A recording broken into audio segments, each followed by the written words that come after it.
Taxonomy పై spoken tutorial కు స్వాగతం. ఈ ట్యుటోరియల్లో మనము టాక్సానమీ మరియు టాక్సానమీని ఎలా జోడించాలో నేర్చుకుంటాము. ఈ ట్యుటోరియల్ రికార్డ్ చేయడానికి నేను వాడుతున్నవి ఉబుంటూ లినక్స్ ఆపరేటింగ్ సిస్టమ్, డ్రూపల్ 8 మరియు ఫైర్ ఫాక్స్ వెబ్ బ్రౌజర్. మీరు ఏ వెబ్ బ్రౌజర్ నైనా ఉపయోగించవచ్చు. మనము ముందుగానే సృష్టించిన వెబ్ సైట్ ను తెరుద్దాం.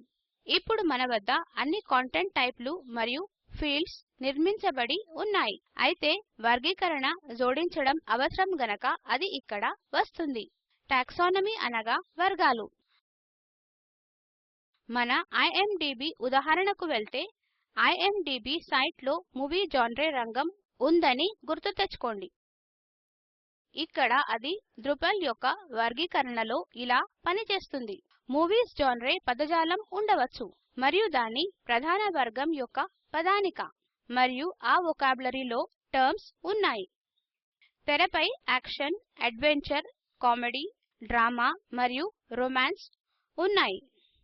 ఆపై కామెడీ కింద రొమాంటిక్, యాక్షన్, స్లాప్స్టిక్ మరియు స్క్రూబాల్ ఉన్నాయి. డ్రూపల్ పదజాలం లేదా వర్గీకరణలో అపరిమిత సమూహ కేటగిరీలు లేదా పదాలు ఉన్నాయి. ఇక్కడ ఒక విషయం నిజంగా ముఖ్యమైనది. అనేక సైట్లు ఒక ప్రాంతంలో విఫలం అవుతాయి. వారి కంటెంట్ వర్గీకరణకు అంతర్నిర్మిత విడ్జెట్ ట్యాగింగ్ లేదా ట్యాగ్ వొకాబులరీ ఉండవచ్చు. కేటగిరీస్ ను స్వేచ్ఛగా జోడించడం ఒక గొప్ప విషయం అయినా దానిలో కొన్ని స్వాభావిక సమస్యలు ఉన్నాయి. ఎవరైనా అక్షర దోషం టైప్ చేస్తే ఏమవుతుంది? అయితే ఎనర్జీ ENERGY కి సమానం కాదు. డ్రూపల్ కి అందులో వ్యత్యాసం తెలియదు. అయితే హఠాత్తుగా మనకు రెండు కేటగిరీస్ ఉంటాయి మరియు కంటెంట్ ఇకపై కనెక్ట్ చేయబడదు. అందుకే మేము ఎల్లప్పుడూ తెరపై చూపిన దానిలా ఒక క్లోజ్డ్ టాక్సానమీ సిఫార్సు చేస్తాము. దీనిని ఏర్పాటు చేయడం చాలా సులభం. దీనిని ఈ సిరీస్ లో తర్వాత చూపిస్తాము. టాక్సానమీని చాలా విధాలుగా ఉపయోగించవచ్చునని అర్థం చేసుకోండి.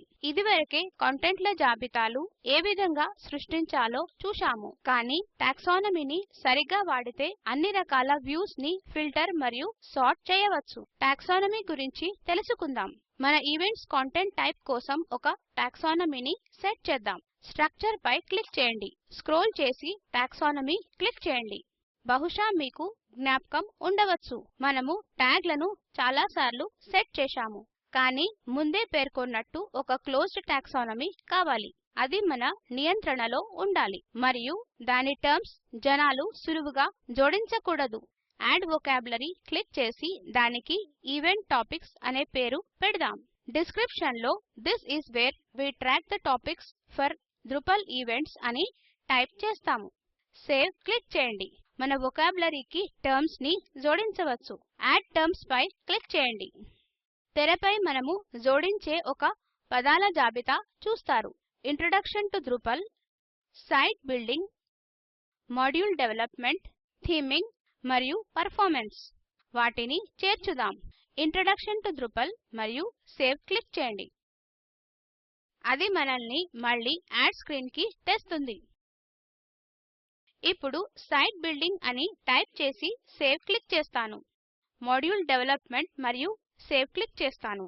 థీమింగ్ నేను ఎంటర్ నొక్కగానే అది స్వయంచాలకంగా సేవ్ చేస్తుంది. మరియు చివరిది పర్ఫార్మెన్స్. సేవ్ క్లిక్ చేయండి. ఇప్పుడు సంక్లిష్ట పదజాలం జోడించవచ్చు. కానీ మేము ఇప్పుడు కోసం దీనిని సాదాగా ఉంచుతాము.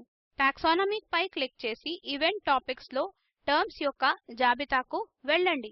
మన వద్ద introduction, module development, performance, site building మరియు థీమింగ్ ఉన్నవి. అవి అక్షర క్రమంలో ఉన్నాయి. కానీ నాకు వాటిని కఠిన క్రమంలో అమర్చేదుంది. అందుకే నేను మాడ్యూల్ డెవలప్మెంట్ ని క్రిందికి, సైట్ బిల్డింగ్ ని పైకి తీసుకెళ్తాను. సైట్ బిల్డింగ్ తర్వాత థీమింగ్ పెడతాను మరియు పర్ఫార్మెన్స్ ని చివరికి పెడతాను. వాటిని క్లిక్ మరియు డ్రాగ్ చేయండి. మార్పులు చేసిన ప్రతిసారి సేవ్ చేయండి. లేకపోతే ఈ తెర వదిలిన తర్వాత చేసిన మార్పులు డ్రూపల్ గుర్తుపెట్టుకోదు. అయితే సేవ్ క్లిక్ చేయండి. మనకు కావలసిన క్రమంలో టర్మ్స్ ఇక్కడ ఉన్నవి. మనము టాక్సానమీని చేర్చాము. కానీ మన కంటెంట్ టైప్ కు దాని గురించి ఇంకా తెలియదు. అయితే స్ట్రక్చర్ మరియు కంటెంట్ టైప్స్ పై క్లిక్ చేద్దాం. ఈవెంట్స్ కంటెంట్ టైప్ యొక్క ఫీల్డ్స్ ని మేనేజ్ చేద్దాం. యాడ్ ఫీల్డ్ క్లిక్ చేయండి.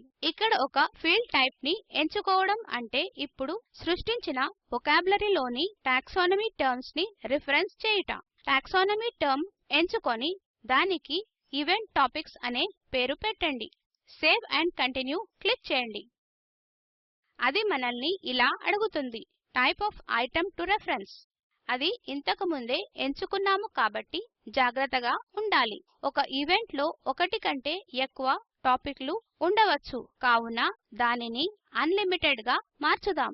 సేవ్ ఫీల్డ్ సెట్టింగ్స్ క్లిక్ చేయండి. ఇక్కడ సరైన రిఫరెన్స్ టైప్ ని ఎంచుకొనుట నిర్ధారించుకోండి. ఈవెంట్ టాపిక్స్ ఎంచుకుందాం. ఇక్కడ రిఫరెన్స్ చేసిన ఎంటిటీని సృష్టించుటకు అనుమతిస్తుంది. అవి గనక ఇప్పటికే ఉనికిలో లేకపోతే దీనిని ఇన్లైన్ ఎంటిటీ రెఫరెన్స్ అంటారు. అంటే మన వద్ద జాబితాలో లేని టాపిక్ ని ఏ యూజర్ అయినా స్వేచ్ఛగా చేర్చవచ్చు. మాకు ఎవరైనా అలా చేయడం ఇష్టం లేదు కాబట్టి దీనిని ఖాళీగా వదిలేద్దాం. సేవ్ సెట్టింగ్స్ క్లిక్ చేయండి. కంటెంట్ జోడించే ముందు ఇంకా ఒక సోపానం ఉంది. URL ప్యాటర్న్స్ ని సెట్ చేయాలి. వాటిని సాధారణంగా కంటెంట్ ని జోడించక ముందే సెట్ చేస్తాము. మనము చేర్చిన కంటెంట్ కి సరైన మానవ పరిచిత URL ఉందని నిర్ధారిస్తుంది. దానిని ఈ సిరీస్ లో తర్వాత నేర్చుకుందాము. ఇంతటితో ఈ ట్యుటోరియల్ చివరికి వచ్చాము. ట్యుటోరియల్ సారాంశము. ఈ ట్యుటోరియల్ లో మనం నేర్చుకున్నది టాక్సానమీని జోడించుట. ఈ వీడియోను ఆక్వియా మరియు OS ట్రైనింగ్ నుండి స్వీకరించి spoken tutorial project IIT Bombay వారు సవరించారు. ఈ లింక్ లో ఉన్న వీడియో స్పోకెన్ ట్యుటోరియల్ ప్రాజెక్ట్ సారాంశము. దీనిని డౌన్లోడ్ చేసి చూడగలరు. Spoken tutorial project team work షాపులు నిర్వహించి సర్టిఫికెట్లు ఇస్తుంది. మరిన్ని వివరాలకు మమ్మల్ని సంప్రదించగలరు. స్పోకెన్ ట్యుటోరియల్ కు NMEICT ministry of human resource మరియు NBLI మినిస్ట్రీ ఆఫ్ కల్చర్ భారత ప్రభుత్వం సహాయం అందిస్తుంది. నేను మాధురి మీ వద్ద సెలవు తీసుకుంటున్నాను. ధన్యవాదములు.